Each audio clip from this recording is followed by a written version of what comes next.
Well, today marks the anniversary of President Nelson Mandela's passing, and we're going to speak now to the CEO of the Nelson Mandela Foundation, Mr. Sello Hatang. Mr. Hatang, good morning to you. Thank you so much for joining us. I think so many of us South Africans, and not just here in the country, but certainly across the world, remember this fateful day 9 years ago when we heard the news that Tata was no longer with us. I know that the foundation commemorating the day in a special way today. Talk to us about the commemorations, but also just, what you remember of that day 9 years ago.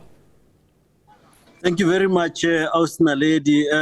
Good morning to the SABC viewers. I think for us, this is a very important moment because it's a reminder that Madiba, even though Madiba might have transitioned to the other world, we still owe to him this obligation to at least continue to grow his legacy.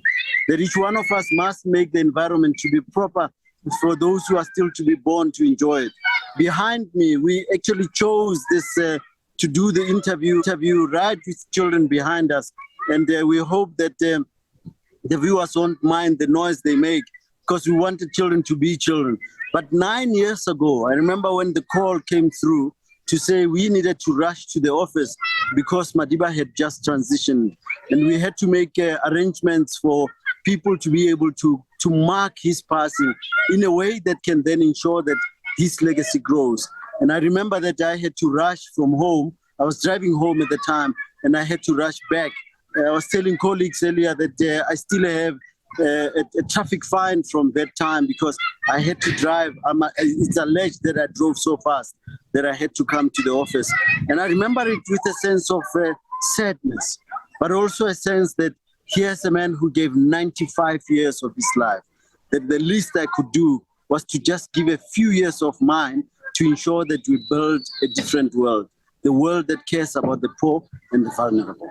Well, today with the foundation, you are with the Joburg City Parks and the zoo commemorating the anniversary of the passing of Utata. Tell us a little bit about that, the 1 million tree campaign.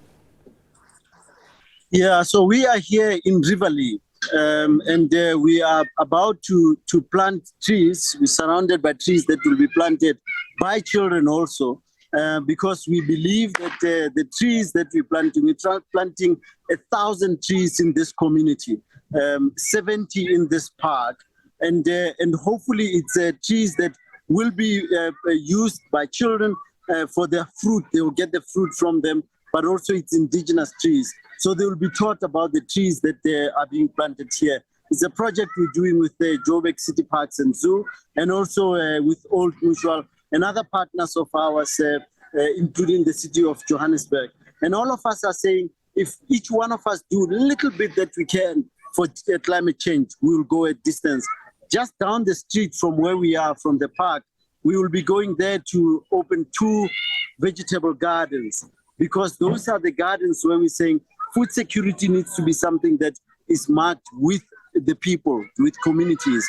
So one of the things that we are hoping for is that the children in ECD centers will then continue to then know that food comes from the ground to your plate. It's not in a fast food shop that you then go and get the food. Yeah. So it's food security and climate change that we are marking with this 9th anniversary of Madiba's passing. And we're saying you can join us by doing by playing your part, doing your little bit to ensure that we build a different world.